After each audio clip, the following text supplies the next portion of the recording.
we need to talk about Creative 2.0 because there's a lot of confusion and I want to make sure that we clear this up. I have some concerns. I don't want to seem like I'm being negative. However, Creative 2.0 may kill Fortnite. And if you want to know what I mean, make sure to watch till the end. And I'm going to explain everything. Let's talk about what we know about Creative 2.0 in general first. Creative 2.0 is going to be dropping on Wednesday. If you're watching the recording of this on YouTube, that will be tomorrow. If you're here during the live stream, obviously that's 2 days from now. Today's Monday. We're recording this on a Monday. The other thing I want to specify is that UEFN, the Unreal Engine editor, and Creative 2.0 are kind of two separate things. Like they work in tandem, but they're not exactly the same thing. So think of it like this. Everyone, whether you're on console or PC, will have access to Creative 2.0. My understanding that Creative itself is going to change. Like some of the UI inside of Creative, they're going to be making some changes to make it easier to build maps with inside Creative itself. However, the real benefit of Creative 2.0 is the ability to be able to mod the game, be able to add, to customize terrain, add in specific skins or characters, and just basically have more options, kind of like in Roblox and Minecraft. Those experiences like that are made in Unreal Engine. There's already an Unreal Engine editor, but this is Unreal Engine editor, but for Fortnite. That's where you can do all the coding, the programming, all the real crazy stuff to make more sophisticated Fortnite islands. That aspect of 2.0 is not going to be for console players, it's only for PC players. However, those islands that you make in there will be able to be used by everybody across all platforms. Let's say that Creative 2.0 is out right now, right? If I go into the browse feature, the discover tab, if it would ever load, Creative 2.0 maps are going to be here. Unreal Engine editor you'll actually be able to use it during downtime. So if you want to update some of your maps that you already have that you've been working on in Unreal Engine editor, you can do that during downtime because it's a separate program. However, you won't be able to play test the maps because you won't have access to Fortnite. Oh, there's the last thing, and this is very intriguing to me. Creative maps, as they've worked up to now, in order for you to make any monetization, any money off of your maps, people have to put in your creator code. What Epic is doing in Creative 2.0 is they're saying, hey, you know what, we're just basically going to completely get rid of the creator code button. Now you're going to be able to monetize your maps based upon the interaction that goes on. So I'm assuming, once again, we don't know this is one of the concerns, but I'm assuming it's going to be off of player count, the frequency of plays, as well as retention. So how often are people coming back to the map, how many people are on the map, and how long are people staying on the map when they're there. And that's kind of cool, because sometimes you can have a bunch of plays on your map and a map can do fairly decent, but you don't make a lot of money because even if people are putting your code into their Fortnite item shop, they still have to buy something in order for you to make any kind of kickback off of it. In many ways, I feel like this is going to be a plus, and I don't think they're going to take away the creator code in general. Like, there are too many content creators that have the creator code that don't have maps, so it's not like the creator code's not going to exist. It's just that within your maps, it's not going to play as big of a role as it did. What that also does is that incentivizes you to make better maps. You're going to want to make an experience which keeps players on your map as long as possible. Just like with YouTube videos, when you're making a YouTube video, this will get rid of a lot of the problems that Epic has had in the past, and I think it's a good way of getting rid of a lot of those clickbaity, trash, garbage maps. But I still have some concerns. Once we've looked at the landscape of, okay, this is what we have, this is what's going to be available, this is the direction that Epic's going, now we have to ask the question, is one, this going to be the best thing for Fortnite? Two, is this going to be the most optimal situation for the creators? And three, where is Fortnite going to be as a result of this? Why is this such a big deal for Fortnite and Fortnite players? The BR genre may die at some point. If this is done right, this will increase the longevity of the game. One of my biggest issues with Creative, one of my biggest concerns is discoverability. People who work very hard on maps, who have amazing talent, don't get enough attention because Epic has a tendency to only feature a handful of map builders. It limits new creators from getting exposure that they could be getting. Creative 2.0 needs a browse system. You should be able to type in a content creator's name or a map type, or maybe the name of a particular franchise, and find a map based on that thing. Like my community and I made the Terminator map. You should be able to type that in. Robot maps, Terminator maps, machines versus humans, robots versus humans, something like that, and have my map pop up. You should be able to type in Clark Clint somewhere in Creative and have that pop up. You can't look up anybody right now with the way that Fortnite Creative currently works. That is a huge problem, and it keeps the top builders at the top all the time. If they don't enable a browse feature, I think that's gonna hurt Creative. It's not just me, there's other content creators who have been talking about some of these issues with Creative 2.0. Clint put out a video today. If you don't know Clint's another up and coming content creator. So Clint put out this video. I haven't watched it yet. came out about an hour ago. I want to see what he has to say about this.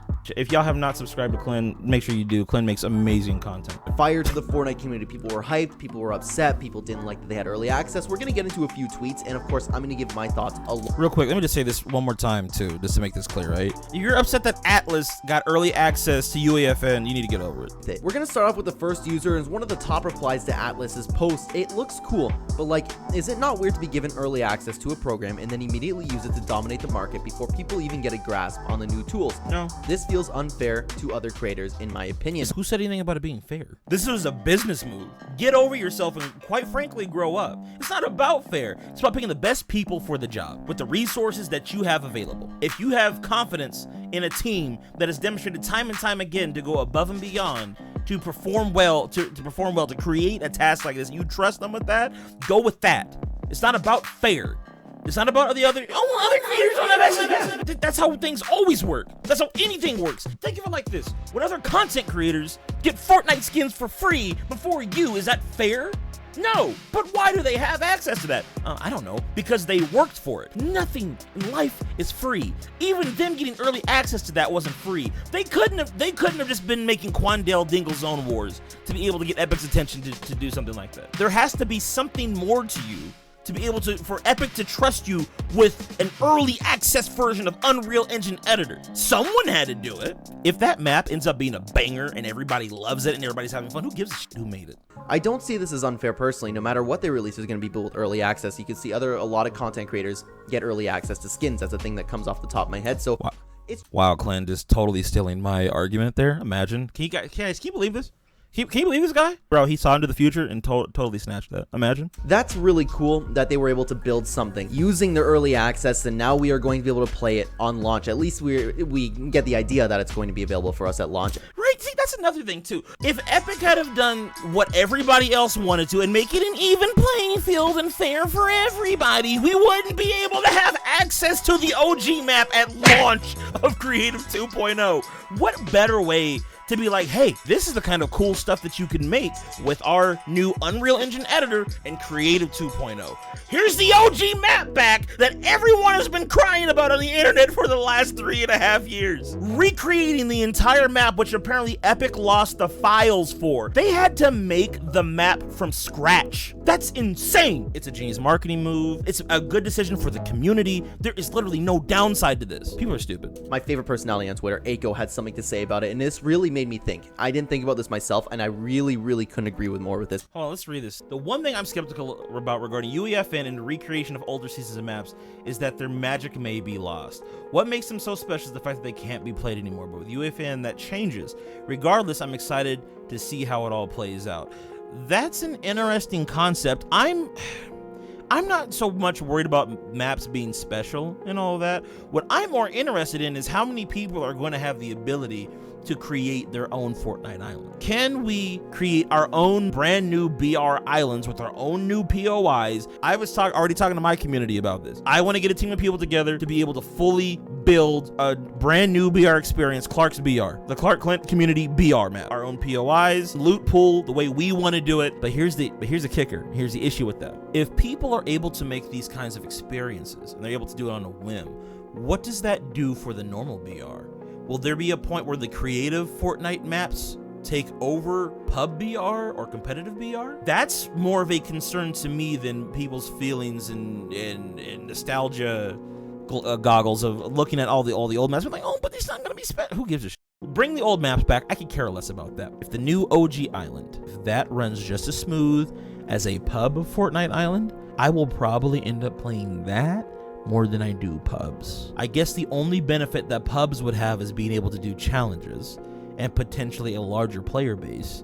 But once again, my point is, how long will that last for? And it makes me wonder, in 2 years from now, is anyone really going to be invested in pubs outside of competitive? There's another thing too, right? Sometimes we get bored or we don't like Epic's decisions when it comes to loot pool changes or POI updates. If we get tired of that, if we get bored of that, what's to stop us from saying, you know what? I don't want to play pubs anymore. Epic's not doing what I want. Let me go to a creative island, which is going to be what I want. And keep in mind too, if they had a browse feature on top of that and I can look up chapter 1 Fortnite Island but with chapter 3 POIs and something pops up, the possibilities are endless And I feel like Epic in some ways is shooting their main game in the foot here. With Creative 2.0, we don't need Epic anymore in terms of Epic making game updates and decisions for us and to dictate to us how the loot pools should go. We can dictate our own loot pools. We can make our own islands. We don't need Epic for that. It's something to think about. I believe this actually will ruin the nostalgic experience, and I did not think about this until I heard Aiko talk about it. And I'm like,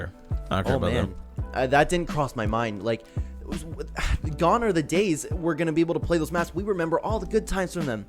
What if we drop into it and then it just doesn't feel special anymore? And you use Aiko's. Here's the deal, and this is one thing I want to say too. This is more of a philosophical kind of approach to this conversation, but this is what you have to understand too. Those times will always feel special in your mind, because here's the difference between even playing on the old map now as to back then. Everybody sucked. Everybody was trash at the game back then. They were all dog water. Everybody was dog water. Only people that were good were professional gamers. And I was like a handful of people. No, everybody sucked. That period in time will always be special. The people that I played with, my age, the amount of responsibilities that I had in my life at that time, just the vibe that was given out, the newness of it, even the lobby music, the OG lobby music, and the air of mystery and intrigue that it had, that it just brought up inside you every time you loaded into Fortnite. The feeling of exploring that island for the first time. The concept of Battle Royale was new at the time. You're not gonna be able to maintain those same feelings inside of you. And I think that's really what Clint and the other guy are really implying here. But what I'm arguing is that's not necessary, because that's not gonna be maintained anyway. Now you're gonna, listen, everybody's gonna load into the OG island. You're gonna see skyscrapers, people cranking 90s. It's gonna be insane. It's gonna be stupid. There's gonna be so many ultra try-hard Omega sweats with Black Knights and Renegade Waiters on the map, bro, and you're gonna get shit on. You're gonna load in, you're gonna drop Dusty Depot, and you're gonna get shit on, and you're gonna laugh and be like, ha! Forgot what that felt like. And a smile's gonna come to your face because you're gonna remember how it used to be. But then after that happens for another 10 rounds, you're like, this when people didn't put up walls. I'm letting Tomato Town, I'm just gonna point that out there. I'm gonna definitely drop Tomato Town when that comes out. I'm gonna end it here with Clint. This is a really interesting video. He's bringing up some really cool stuff. Clint is an awesome content creator. Chad, if you have not subscribed to Clint, make sure you do that. Shout out to Clint. He's a W content creator.